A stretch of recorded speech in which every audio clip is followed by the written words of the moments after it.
एक बार पुनः आपका स्वागत है आपके अपने चैनल एनसीईआरटी सॉल्यूशन 99 पर। बच्चों, आज हम एक महत्वपूर्ण टॉपिक पर चर्चा करेंगे जिसमें जो आपकी परीक्षा की दृष्टि से बहुत ही लाभकारी साबित होगा। तो बच्चों, आज जिस महत्वपूर्ण टॉपिक के बारे में चर्चा करने जा रहे हैं उस टॉपिक का नाम है बच्चों काव्य।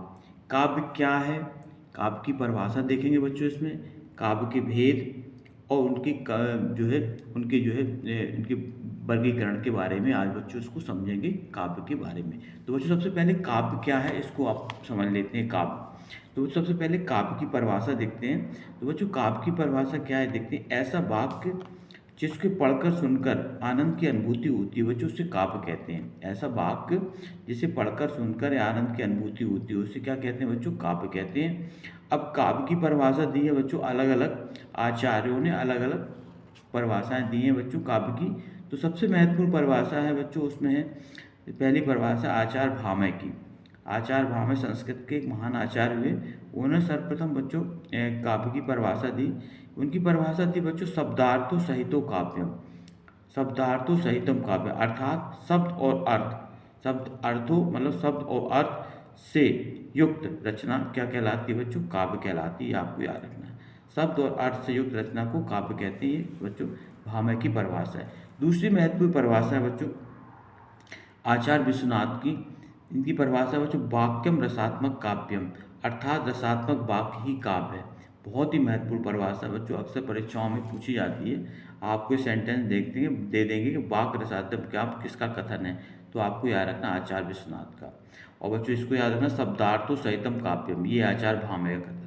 इसके बाद बच्चों तीसरी महत्वपूर्ण परिभाषा रमणीयार्थ प्रतिपादक शब्दम काव्यम, अर्थात रमणी अर्थ का प्रतिपादन करने वाले शब्द ही काव्य। रमणी का मतलब मनोहर, मनोहर अर्थ को प्रतिपादित करने वाले शब्द ही काव्य हैं। काव्य बच्चों ये पंडित जगन्नाथ की परिभाषा है। अक्सर परीक्षाओं में बच्चों ये परिभाषा पूछी जाती है पंडित जगन्नाथ की। तो बच्चों ये तीन महत्वपूर्ण परिभाषाएं थी आचार्य भामह के अनुसार, आचार्य विश्वनाथ के अनुसार और आचार्य पंडित जगन्नाथ के अनुसार। इसके बाद बच्चों अब इसके काव्य के भेद देखेंगे। काव्य के कौन कौन से भेद हैं, तो बच्चों आपको याद रखना काव्य के दो भेद होते हैं। कौन कौन से बच्चों, दो भेद होते हैं। एक भेद होता है बच्चों श्रव्य काव्य और दूसरा होता है दृश्य काव्य। तो श्रव्य काव्य बच्चों वो होते हैं जिसको सुन करके हम आनंद लेते हैं। अब इसकी परिभाषा देख लेते हैं बच्चों श्रव्य काव्य क्या है। जिस काव्य को पढ़कर या सुनकर आनंद प्राप्त किया जाए वो श्रव्य काव्य होता है बच्चों। जैसे कविता कहानी, कविता कहानी बच्चों श्रव्य काव्य में आते हैं क्योंकि हम इनको पढ़कर या सुनकर के इनका आनंद लेते हैं। दूसरा बच्चों महत्वपूर्ण काव्य वो है दृश्य काव्य। जिस काव्य को देखकर और सुनकर आनंद लिया जाए उसे कहते हैं बच्चों दृश्य काव्य कहते हैं। इसमें नाटक एकांकी आते हैं। तो नाटक और एकांकी बच्चों दृश्य काव्य में आते हैं, ये आपको याद रखना है। और कविता और कहानी बच्चों श्रव्य काव्य में आती है क्योंकि इनका सुनकर आनंद लिया जाता है और इनको देखकर और सुनकर दोनों आनंद लिया। इसके बाद बच्चों फिर पुनः श्रव्य काव्य को दो भेद किए गए हैं, आपको याद रखना है, प्रबंध काव्य और मुक्तक काव्य। प्रबंध काव्य और मुक्तक काव्य बच्चों ये भेद है श्रव्य काव्य के। तो प्रबंध काव्य क्या होती है बच्चों, ये अक्सर पूछा जाता है प्रबंध काव्य मुक्तक काव्य में अंतर। प्रबंध काव्य बच्चों वह काव्य रचना होती है जिसकी कथा श्रृंखलाबद्ध होती है, अर्थात इसमें कथा जो होती है, जो आगे वाली कथा होती है वो पीछे वाली कथा के अनुसार चलती है, अर्थात कथा का क्रम कहीं टूटता नहीं है बच्चों, इसको याद रखना। तो कथा कैसी होती है, कथा श्रृंखलाबद्ध होती है और एक क्रमानुसार आगे बढ़ती रहती है। मुक्तक काव्य बच्चों वह रचना होती है जिसमें कथा नहीं होती है तथा प्रत्येक छंद पूर्व पद से प्रसंग से युक्त मुक्त होता है, अर्थात इसमें छंदों का कोई क्रम नहीं होता है और छंद कैसे होते हैं बच्चों, पूर्ण रूप से स्वतंत्र होते हैं। इसके बाद जो इसका उदाहरण बिहारी सस्से, बिहारी सस्से जो रचना है बच्चों बिहारी की, ये बच्चों मुक्तक काव्य का एक उदाहरण है, आपको याद रखना है। तो बिहारी सस्से किसका उदाहरण है बच्चों, मुक्तक काव्य का, और इसकी रचना किसने की थी, बिहारी जी ने की थी। तो इसमें बच्चों 702 हैं बिहारी सस्से में, आपको याद रखना है 702 हैं, इसलिए इसको सतसई के नाम से जाना जाता है। सत माने 7, सही माने 100। इसके बाद बच्चों जो महत्वपूर्ण देखते वो है, हमने पढ़ा था प्रबंध काव्य। अब बच्चों प्रबंध काव्य के पुनः 3 भेद किए गए हैं, आप इनको नोट डाउन करें। प्रबंध काव्य के महाकाव्य, खंड काव्य और आख्यानक गीत, ये बच्चों प्रबंध काव्य के भेद हैं, महाकाव्य, खंड काव्य और आख्यानक गीत। तो बच्चों महाकाव्य, खंड काव्य तो ये महाकाव्य की बच्चों चर्चा हम आगे पढ़ेंगे और इनकी भी चर्चाएं करेंगे। और आख्यानक गीत क्या होता है बच्चों, तो गीत काव्य कहा जाता है ऐसी पद रचना जिसमें एक लघु जो कथा होती है वर्णित होती है।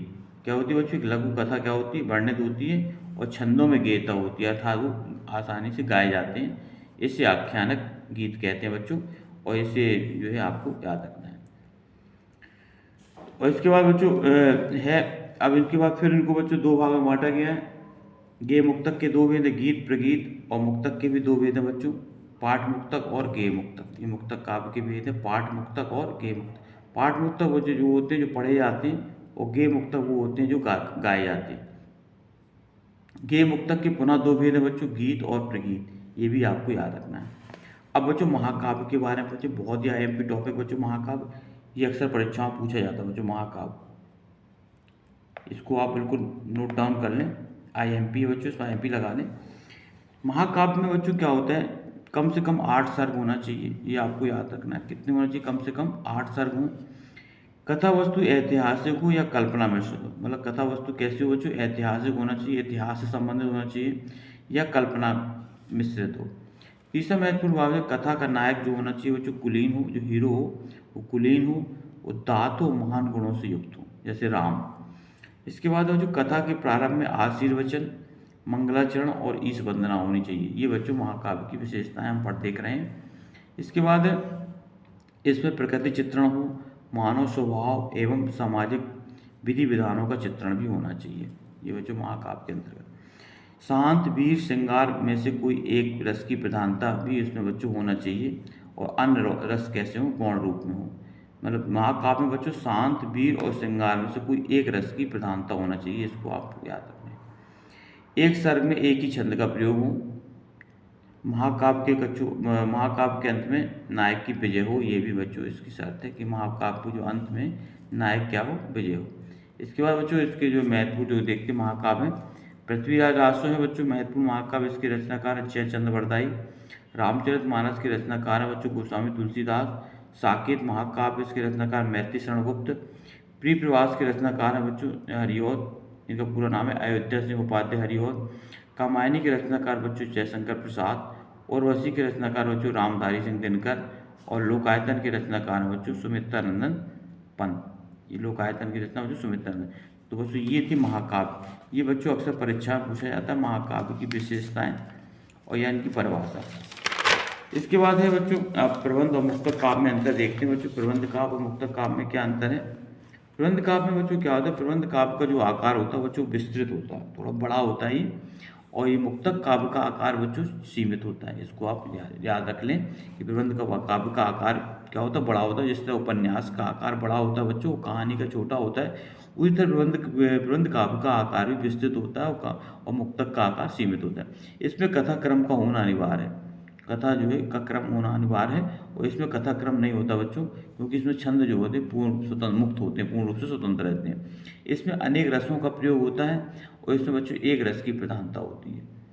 इसमें याद रखना, इसमें अनेक रसों का प्रयोग होता है, इसमें एक रस की प्रधानता होती है। रामचरितमानस कामायनी, रामचरितमानस और कामायनी बच्चों ये महाकाव्य हैं, प्रबंध काव्य के अंतर्गत आते हैं और महाकाव्य की श्रेणी में हैं। और बच्चों रामचरितमानस के रचनाकार गोस्वामी तुलसीदास हैं, और कामायनी के रचनाकार बच्चों जयशंकर प्रसाद हैं। कबीर बिहारी दोहे ये सब बच्चों मुक्तक काव्य में अंतर आते हैं। कबीर बिहारी और रहीम के दोहे ये मुक्तक काव्य। अब इसके बाद बच्चों महत्वपूर्ण जो है हमारा जो नेक्स्ट अगला लास्ट टॉपिक बचता है बच्चों खंड काव्य और महाकाव्य में अंतर। खंड काव्य में क्या होता है बच्चों, ये बहुत ही मोस्ट है, ये अक्सर पूछा जाता है, इसको आप भी दे लें। इसमें जीवन की एक घटना का वर्णन होता है बच्चों, जीवन के एक घटना या एक पक्ष का वर्णन होता है, एक अंश का। इसमें जीवन का समग्र रूप से चित्रण होता है। इसमें एक सर्ग होता है जो अपने आप में पूर्ण होता है। इसमें 8 या 8 से अधिक सर्ग होते हैं, इसको भी आप ध्यान रखना बच्चों। महाकाव्य में 8 या 8 से अधिक सर्ग होते हैं। इसमें केवल एक छंद का प्रयोग होता है बच्चों खंड काव्य में, इसमें अनेक छंदों का प्रयोग होता है। इसके बच्चों एग्जाम्पल देखते हैं। इसके एग्जाम्पल है बच्चों पंचवटी, जयद्रथ वध, सुदामाचरित। पंचवटी की रचना मैथिली शरण गुप्त बच्चों, जयद्रथ वध के रचनाकार मैथिली शरण गुप्त हैं, जबकि सुदामाचरित के रचनाकार बच्चों नरोत्तम दास हैं। रामचरितमानस के रचनाकार बच्चों गोस्वामी तुलसीदास जी हैं। साकेत मैथिली शरणगुप्त ये महाकाव्य है बच्चों।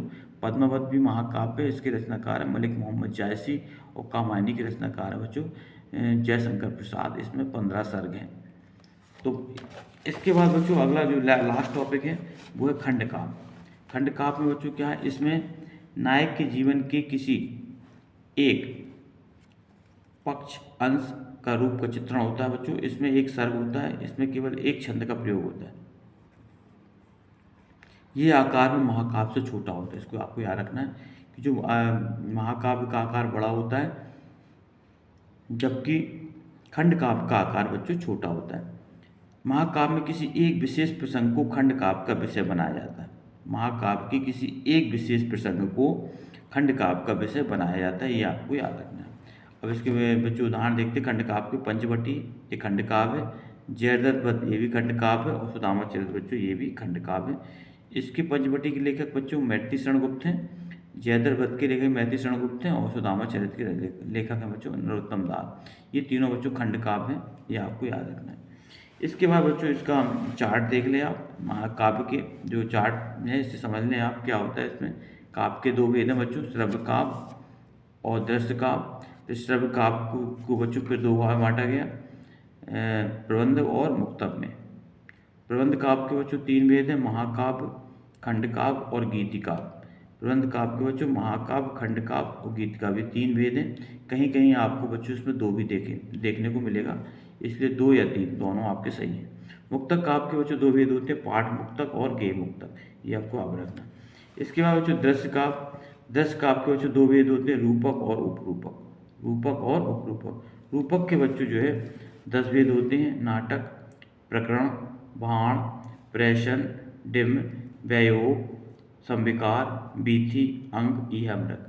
और बच्चों उपरूपक के होते हैं गद्य, पद और चंपू। इस तरह बच्चों ये काव्य के भेद है। तो बच्चों आई होप यू आपको ये टॉपिक समझ में आया होगा बच्चों। आप हमारे चैनल को सब्सक्राइब कर दें, लाइक कर दें और ज़्यादा से ज़्यादा लोगों को शेयर करें। नेक्स्ट वीडियो में बच्चों नए टॉपिक के साथ फिर उपस्थित होंगे। तब तक के लिए बच्चों जय हिंद, जय भारत, वंदे मातरम।